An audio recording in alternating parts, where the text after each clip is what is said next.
சேலத்தை பொறுத்தவரைக்கும் அதாவது மசூதிக்கு முன்பாக தாவேகாவுடைய விசில் சின்னம் அச்சிடப்பட்ட தண்ணீர் பாட்டில் விநியோகம் செய்வதை அறிந்த அதிகாரிகள் அதனை பறிமுதல் செய்த நடவடிக்கை எடுத்துள்ளனர்.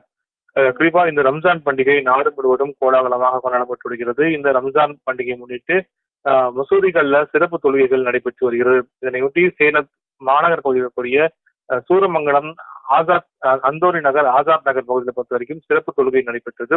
தொழுகை முடிந்து வெளிவரும் இந்த இஸ்லாமியர்களுக்கு தமிழக வெற்றி கழகம் சார்பில் கட்சியின் கொடியின் நிறம் மற்றும் விசில் சின்னம் அச்சிடப்பட்ட தண்ணீர் பாட்டில் வழங்கப்படுவதாக புகார் எழுந்தது. இது குறித்த தேர்தல் பறக்கும் படை அதிகாரிகள் விரைந்து சென்று அங்கு சோதனை செய்தனர். அப்பொழுது அங்கு இஸ்லாமியர்களுக்கு விநியோகம் செய்வதற்காக வைக்கப்பட்டிருந்த 1000 தண்ணீர் பாட்டில்களை பறிமுதல் செய்தனர்.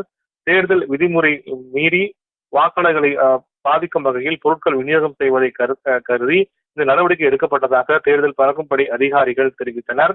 சேலத்தை பொறுத்த வரைக்கும் இந்த ரம்ஜான் தொழுகை நடைபெறும் மசூதிக்கு முன்பாக நடந்த இந்த சம்பவம் அப்பகுதியில் பெரும் பரபரப்பை ஏற்படுத்தியுள்ளது.